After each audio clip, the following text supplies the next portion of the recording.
ಅನಾವಶ್ಯಕ ಒಂದು ವಿಚಾರವನ್ನು ಹಿಡ್ಕೊಂಡು ಬಿಜೆಪಿಯವರು ಮತ್ತು ಬಿಜೆಪಿಯ ನಾಯಕರು ಹಾಗೂ ಕ್ಷೇತ್ರದ ಬಿಜೆಪಿ ಅಧ್ಯಕ್ಷರು ನಮ್ಮ ನಾಯಕರಾಗಿರುವ ಮುನಿಯಾಲ್ ಉದಯ್ ಕುಮಾರ್ ಶೆಟ್ಟಿ ಅವರ ಮೇಲೆ ಆರೋಪಗಳನ್ನ ಸೋಷಿಯಲ್ ಮೀಡಿಯಾಗಳಲ್ಲಿ ಮತ್ತು ಮಾಧ್ಯಮಗಳಲ್ಲಿ ಮಾಡ್ತಾ ಇರುವಂತದ್ದು ನಾವು ನೋಡ್ತೇವೆ. ಬಿಜೆಪಿಯಗೆ ಸುಳ್ಳೇ ಒಂದು ಅಸ್ತ್ರ, ಸುಳ್ಳೇ ಅವರ ಮನೆ ದೇವರು. ಒಂದು ಸುಳ್ಳನ್ನ ಪದೇ ಪದೇ ಹೇಳಿ ಹೇಳಿ ಹೇಳಿ ಹೇಳಿ ಅವರು ಅದನ್ನು ಸತ್ಯ ಮಾಡ್ಲಿಕ್ಕೆ ಪ್ರಯತ್ನ ಪಡ್ತಾರೆ. ಆದ್ರೆ ಸತ್ಯ ಯಾವತ್ತಿದ್ರೂ ಅದು ಸತ್ಯವೇ. ಅದು ಒಂದಲ್ಲ ಒಂದು ದಿವಸ ಅದು ಇಡೀ ಜಗತ್ತಿಗೆ ತಿಳಿಲೇಬೇಕು. ಸುಳ್ಳು ಹೇಳುವವನಿಗೆ ನೆನ್ಪಿಟ್ಕೊಳ್ಬೇಕಾಗ್ತದೆ, ಯಾವಾಗ ಹೇಳಿದ್ದೇನೆ, ಏನು ಹೇಳಿದ್ದೇನೆ ಮತ್ತು ಯಾರ ಹತ್ರ ಹೇಳಿದ್ದೇನೆ ಅಂತ. ಅದು ಸತ್ಯ ಆಗಲ್ಲ, ಅದು ಯಾವತ್ತಿದ್ರೂ ಸತ್ಯವೇ. ಹಾಗೆ ಒಂದು ಘಟನೆಗೆ ಇವತ್ತು ನಾವು ಈ ಪತ್ರಿಕಾಗೋಷ್ಠಿ ಒಂದು ಸಾಕ್ಷಿಯಾಗಿದೆ. ಉದಯ್ ಶೆಟ್ಟಿ ಅವರ ಮೇಲೆ ಅವರು ಮಾಡುವ ಆರೋಪಗಳು ಮತ್ತು ಅವರ ತೇಜೋವಧಿಯನ್ನ ಕಾರ್ಕಳ ಕಾಂಗ್ರೆಸ್ ಅತ್ಯಂತ ಕಠಿಣವಾದ ಶಬ್ದಗಳಲ್ಲಿ ನಾವು ಖಂಡಿಸ್ತೇವೆ ಮತ್ತು ಮುಂದೆ ಯಾವತ್ತೂ ಕೂಡ ಅವರ ಮೇಲೆ ಇಂಥ ವರ್ತನೆಯನ್ನ ನಾವು ಸಹಿಸುವುದಿಲ್ಲ ಅನ್ನುವಂತ ನೇರವಾದ ಎಚ್ಚರಿಕೆಯನ್ನ ಕಾರ್ಕಳ ಬಿಜೆಪಿಗೆ ಮತ್ತು ಬಿಜೆಪಿಯ ಮುಖಂಡರುಗಳಿಗೆ ನಾವು ಕೊಡ್ಲಿಕ್ಕೆ ಬಯಸ್ತಾ ಇದ್ದೇವೆ. ಪಡುಗೂಡೂರಿಗೆ ಸಂಬಂಧಪಟ್ಟ ಒಂದು ರಸ್ತೆಯ ವಿಚಾರವಾಗಿ ಅವರ ಬಗ್ಗೆ ಒಂದು ಅವಹೇಳನ ಪೋಸ್ಟ್ ಗಳನ್ನ ಹಾಕುವುದು ಮತ್ತು ಹೇಳಿಕೆಗಳನ್ನು ಮತ್ತು ಸುಳ್ಳುಗಳನ್ನ ಹೇಳುವಂತದ್ದು ಹೇಳ್ತಾ ಇದ್ದಾರೆ. ಅದನ್ನ ಮಾನ್ಯ ಉದಯ್ ಕುಮಾರ್ ಶೆಟ್ಟಿ ಅವರು ಅದರ ಬಗ್ಗೆ ಸ್ಪಷ್ಟತೆಯನ್ನು ನಿಮಗೆ ಈ ಸಂದರ್ಭದಲ್ಲಿ ಕೊಡ್ತಾರೆ. ಪಡುಗೂಡೂರು ಆ ರಸ್ತೆ ಇವತ್ತು ಅನುದಾನ ಬಿಡುಗಡೆ ಆಗಿರ್ಬೇಕಾದ್ರೆ ಅದಕ್ಕೆ ಮೂಲ ಕಾರಣವೇ ಮಾನ್ಯ ಉದಯ್ ಕುಮಾರ್ ಶೆಟ್ಟಿ ಅವರು.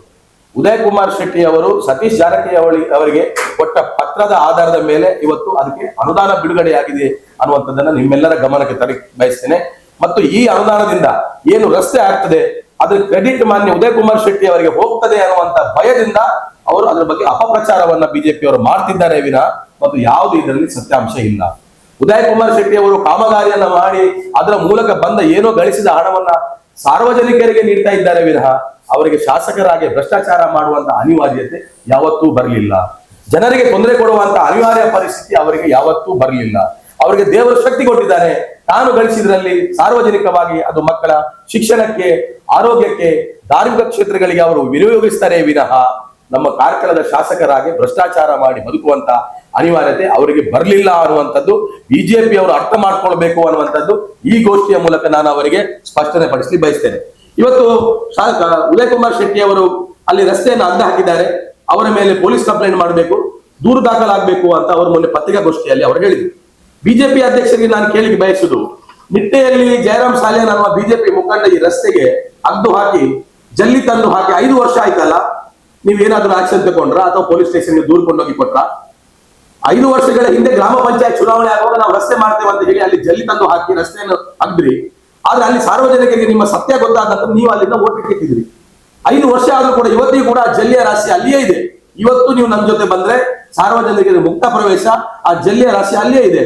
ನಿಟ್ಟೆ ಗ್ರಾಮದ ಶಿಶು ಮಂದಿರ ರಸ್ತೆ. ಇದಕ್ಕೆ ಬಿಜೆಪಿ ಅವರು ಏನು ಉತ್ತರ ಕೊಡ್ತಾರೆ?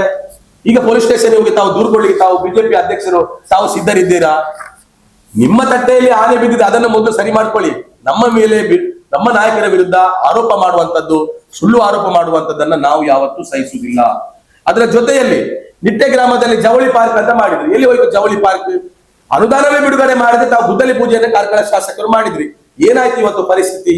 ಅದು ಜಗತ್ತಿಗೆ ತಿಳಿದಿರುವಂತ ವಿಚಾರ. ಅದರ ಜೊತೆಯಲ್ಲಿ ಕಾರ್ಕಳ ತಾಲೂಕು ಸರ್ಕಾರಿ ಆಸ್ಪತ್ರೆಯಲ್ಲಿ ನರ್ಸಿಂಗ್ ಕಾಲೇಜನ್ನು ತಾವು ಪ್ರಾರಂಭ ಮಾಡಿದ್ವಿ. ಚುನಾವಣೆಯ ಉದ್ದೇಶಕ್ಕೋಸ್ಕರ ನರ್ಸಿಂಗ್ ಕಾಲೇಜ್ ಪ್ರಾರಂಭ ಆಯಿತು. ಸರಿಯಾದ ಅನುದಾನವನ್ನು ಕಾದಿರಿಸಲಿಲ್ಲ. ನಿಮ್ಮನ್ನು ನಂಬಿ ವಿದ್ಯಾರ್ಥಿಗಳು ಬಂದು ಅಲ್ಲಿ ಜಾಯಿನ್ ಆದ್ರು. ಇವತ್ತು 150ಕ್ಕೂ ಹೆಚ್ಚು ವಿದ್ಯಾರ್ಥಿಗಳ ಬದುಕು ಇವತ್ತು ಕೊಡಲಿಯಲ್ಲಿ ಕೊಟ್ಟಂತಾಗಿದೆ. ಅವರು ಅತಂತ್ರ ಸ್ಥಿತಿಯಲ್ಲಿದ್ದಾರೆ. ಸರಿಯಾದ ವ್ಯವಸ್ಥೆ ಇಲ್ಲ, ಅಲ್ಲಿ ವೈದ್ಯರಿಲ್ಲ, ಕೊಠಡಿಗಳಿಲ್ಲ. ಯಾಕೆ ಮಾಡಿದ್ರಿ? ಖಾಲಿ ಆಡಂಬರಗೋಸ್ಕರ, ಚುನಾವಣೆಗೋಸ್ಕರ ಯಾಕೆ ಅವರ ಬದುಕನ್ನ, ವಿದ್ಯಾರ್ಥಿಗಳ ಬದುಕನ್ನ ಹಾಳು ಮಾಡಿದ್ರಿ? ನಿಮ್ಗೆ ಮಾಡ್ಲಿಕ್ಕಿದ್ರೆ, ನಿಮ್ಮ ಇಚ್ಛಾಶಕ್ತಿ ಇದ್ರೆ ಅನುದಾನವನ್ನು ತರಬೇಕಿತ್ತು. ನಿಮ್ಮ ಸರ್ಕಾರ ಬದಲಾದ್ರೂ ಕೂಡ ಕಾಂಗ್ರೆಸ್ ಸರ್ಕಾರ ಇದ್ರು, ಕಾಂಗ್ರೆಸ್ನ ವೈದ್ಯ ಸಚಿವರಿಗೆ ಯಾಕೆ ನೀವು ಭೇಟಿ ಆಗ್ಲಿಲ್ಲ? ಯಾಕೆ ಮನವಿ ಮಾಡ್ಕೊಳ್ಳಿಲ್ಲ? ಮನವಿ ಮಾಡ್ಕೊಳ್ಬೋದಿತ್ತಲ್ಲ. ಕಾರ್ಕಳಗೆ ಅನುದಾನವನ್ನ ಕೊಡಿ ಅಂತ, ನರ್ಸಿಂಗ್ ಕಾಲೇಜ್ ಅನುದಾನ ಕೊಡಿ ಅಂತ ಕೇಳ್ಬೋದಿತ್ತಲ್ಲ. ವಿಧಾನಸೌಧದಲ್ಲಿ ಚರ್ಚೆ ಮಾಡ್ಬೋದಿತ್ತಲ್ಲ. ಅನಾವಶ್ಯಕ ವಿಧಾನಸೌಧದಲ್ಲಿ ಚರ್ಚೆಗಳನ್ನು ಮಾಡ್ತೀರಿ, ಯಾಕೆ ನರ್ಸಿಂಗ್ ಕಾಲೇಜ್ ಬಗ್ಗೆ ನೀವು ಚರ್ಚೆ ಮಾಡಲಿಲ್ಲ? ಇವತ್ತು ವಿದ್ಯಾರ್ಥಿಗಳ ಬದುಕು ನಿಮ್ಮ ಇವತ್ತು ಸಣ್ಣ ರಾಜಕೀಯಕ್ಕಾಗಿ ಹಾಳಾಗ್ತಿದೆ ಅನ್ನುವಂಥದ್ದನ್ನ ಕಾರ್ಕಳ ಬಿಜೆಪಿ ಮತ್ತು ಶಾಸಕರು ಅರ್ಥ ಮಾಡಬೇಕು. ಅದಕ್ಕೆ ನಾವು ಉತ್ತರ ಕೊಡಬೇಕಾಗ್ತದೆ. ಇವತ್ತು 65 ಕೋಟಿ ರೂಪಾಯಿಯ ಅಮೃತ ಯೋಜನೆ, ನೀರಾವರಿ ಯೋಜನೆ, ರಸ್ತೆಗಳು ಕೆಲಸ ಆಗ್ತಾ ಇದೆ. ಇದರ ಪರಿಸ್ಥಿತಿ ಅತ್ಯಂತ ಕಳಪೆ. ಮುಂದಿನ ದಿನಗಳಲ್ಲಿ ನಾವು ಪಶ್ಚಾತ್ತಾಪ ಪಡುವಂತ ಪರಿಸ್ಥಿತಿ ನಿರ್ಮಾಣ ಆಗ್ತದೆ. ಈ ಹಿಂದೆಯೂ ಕೂಡ ಅವರದೇ ಸರ್ಕಾರ, ಅವರೇ ಶಾಸಕರು, ಅವರೇ ಸಚಿವರಾಗಿದ್ದಾಗ ಒಳಚರಂಡಿಯ ಕೆಲಸ, ಕಳಪೆ ಕಾಮಗಾರಿ ಮತ್ತು ಇವರ ಭ್ರಷ್ಟಾಚಾರದ ಪರಿಣಾಮ ಆಗಿ ವೆಂಕಟರಮಣ ದೇವಸ್ಥಾನದ ರಥಬೀದಿ, ಅದು ಅಲ್ಲಿಯ ದೇವರು ಪಲ್ಲಕ್ಕಿಯಲ್ಲಿ ಹೋಗುವ ಅದು ರಥಬೀದಿ, ಇಡೀ ಒಳಚರಂಡಿಯ ನೀರು ದೇವಸ್ಥಾನದ ಎದುರು ರಸ್ತೆಯಲ್ಲಿ ಹರಿತಾ ಇದೆ. ಇದಕ್ಕೆ ಕಾರಣ ಯಾರು? ಶಾಸಕರಲ್ವೇ? ಇದ್ರ ಬಗ್ಗೆ ನೀವು ಏನಾದ್ರೂ ಜವಾಬ್ದಾರಿ ವಹಿಸ್ಕೊಂಡ್ರೆ, ಕಾರ್ಕಳ ಪುರಸಭೆಯಲ್ಲಿ ಆಡಳಿತ ಇದೆ, ನೀವು ಪುರಸಭೆಯಲ್ಲಿ ಕುತ್ಕೊಂಡು ಮೀಟಿಂಗ್ ಮಾಡಿದ್ರೆ, ಚರ್ಚೆ ಮಾಡಿದ್ರೆ ಸರ್ಕಾರಕ್ಕೆ ಏನಾದ್ರು ಮನವಿ ಕೊಟ್ರ? ನೀವು ಏನು ಕೊಡ್ಲಿಲ್ಲ. ವಿಧಾನಸೌಧದಲ್ಲಿ ಅದನ್ನು ಮೇಂಟೈನ್ ಮಾಡ್ಲಿಕ್ಕೆ ಇನ್ನು 10 ಲಕ್ಷ ಕೊಡುವೆ, 15 ಲಕ್ಷ ಕೊಡಿ ಅಂತ ಹೇಳ್ತೀರಿ. ಕಳಪೆ ಆಗಿರುವುದಕ್ಕೆ ನೀವೇ ಜವಾಬ್ದಾರು. ಅದನ್ನು ಸರಿ ಮಾಡ್ಲಿಕ್ಕೆ ನೀವು ಯಾಕೆ ಮುತುವರ್ಜಿ ವಹಿಸ್ತಾ ಇಲ್ಲ? ನಿಮ್ಮ ನಿರ್ಲಕ್ಷ್ಯದಿಂದಾಗಿ ಇಡೀ ಒಳಚರಂಡಿ ನೀರು ದೇವಸ್ಥಾನ ಎದುರು ಹರಿತಾ ಇದೆಯಲ್ಲ, ಅದನ್ನು ತೊಳ್ಕೊಂಡು ದೇವಸ್ಥಾನಕ್ಕೆ ಯಾತ್ರಿಗಳು ಭಕ್ತಾದಿಗಳು ಹೋಗ್ತಾ ಇದ್ದಾರೆ. ಅದು ಶಾಪ ನಿಮ್ಗೆ ತಟ್ಟುದಿಲ್ವಾ? ಇವತ್ತು ನೀರಾವರಿ ಯೋಜನೆ ಪೈಪ್ಗಳು ಎಲ್ಲಾ ಕಡೆ ಒಡೆದೋಗಿದೆ. ನೀರು ಬಿಟ್ಟರೆ ಇವತ್ತು ಎಲ್ಲಾ ಕಡೆ ನೀರಿನ ರಸ್ತೆಯಲ್ಲಿ ನೀರು ಕೂಡ ಅದು ಹರಿತದೆ. ಅದು ಕಾಮಗಾರಿ ಕೂಡ ಕಳಪೆಯಾಗಿದೆ. ನೀವು ಮಾತಾಡ್ತಾ ಇಲ್ಲ. ಪುರಸಭೆ ಎಲ್ಲಾ ರಸ್ತೆಗಳು ಆ ಕೆಲಸದಿಂದಾಗಿ ಕಳಪೆಯಾಗಿದೆ. ರಸ್ತೆಗಳು ನಡಿಲಿಕ್ಕೆ ಆಗ್ತಾ ಇಲ್ಲ. ನೀವು ಯಾಕೆ ಮಾತಾಡ್ತಾ ಇಲ್ಲ? ಇದು ಯಾರು ಉತ್ತರ ಕೊಡಬೇಕು? ಕಾರ್ಕಳ ಶಾಸಕರು ಉತ್ತರ ಕೊಡಬೇಕಲ್ಲ. ಬಿಜೆಪಿ ಅಧ್ಯಕ್ಷರು ಯಾಕೆ ಈಗ ಮಾತಾಡ್ತಾ ಇಲ್ಲ? ಆನಂತರ ಅನೇಕ ವಿಚಾರಗಳು, ಇವತ್ತು ಪರಶುರಾಮ ಥೀಮ್ ಪಾರ್ಕ್ ವಿಚಾರ ಇರ್ಬೋದು, ಅನೇಕ ವಿಚಾರಗಳಿರ್ಬೋದು. ನಿಮ್ಮ ವೈಫಲ್ಯ, ನೀವು ಅನುದಾನ ಬರಲಿಲ್ಲ ಅಂತ ಹೇಳ್ತೀರಿ. ಅದ್ರ ಶಾಸಕರು, ನಮ್ಮ ಮಾನ್ಯ ಲೀಡರ್ ಹೇಳ್ತಾರೆ, ಪ್ರತಿ ಶನಿವಾರ ತಮ್ಮ ಗಾಡಿಯಲ್ಲಿ ಹಾರೆ ಮತ್ತು ಗುದ್ದಲಿಯನ್ನು ಹಿಡ್ಕೊಂಡು ಹೋಗಿ ಗುದ್ದಲಿ ಶಂಕುಸ್ಥಾಪನೆ ಮಾಡ್ತೀರಿ. ಎಲ್ಲಿಂದ ಮಾಡ್ತೀರಿ? ಅನುದಾನ ಬರಲಿಲ್ಲ ಅಂತ ಹೇಳ್ತೀರಿ, ಗುದ್ದಲಿ ಪೂಜೆ ಮಾಡ್ತೀರಿ.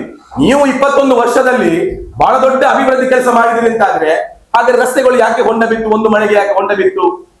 ನೀವು ಭಾರಿ ಸಾಧನೆ ಮಾಡಿದಿರಿ. ಕೋಟ್ಯಾಂತರ ರೂಪಾಯಿ ಅನುದಾನ ಕಾರ್ಕಳಕ್ಕೆ ನೀವು ಸಚಿವರಾಗಿರುವಾಗ ತಂದು ಮಾಡಿದಿರಿ ಅಂತಾದ್ರೆ, ಯಾಕೆ ರಸ್ತೆಗಳು ಈಗ ಈ ತರ ಪರಿಸ್ಥಿತಿಗೆಲ್ಲ ಬಂತು? ನೀವೇ ಮಾಡಿದಿರಿ ಅಂತಾದ್ರೆ ಈಗ ಅನುದಾನ ಕೇಳುವ ಅನಿವಾರ್ಯತೆ ನಿಮ್ಗೆ ಯಾಕೆ ಉಂಟು?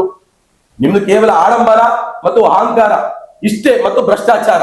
ಅದರಿಂದ ಮಾನ್ಯ ಉದಯ್ ಕುಮಾರ್ ಶೆಟ್ಟಿ ಅವರು ಒಬ್ಬ ಜವಾಬ್ದಾರಿ, ಒಬ್ಬ ಜನಪ್ರತಿನಿಧಿಯಾಗಿ ಚುನಾವಣೆಗೆ ನಿಂತವರಾಗಿ, ಒಬ್ಬ ಜವಾಬ್ದಾರಿ ಕಾಂಗ್ರೆಸ್ ಪಕ್ಷದ ಒಬ್ಬ ಕಟ್ಟಾಳುವಾಗಿ ತನ್ನ ಜವಾಬ್ದಾರಿನ ಅರಿತು ಸರ್ಕಾರದಿಂದ ಅನುದಾನವನ್ನು ತರುವ ಎಲ್ಲ ಪ್ರಯತ್ನಗಳನ್ನು ಮಾಡಿದ್ದಾರೆ.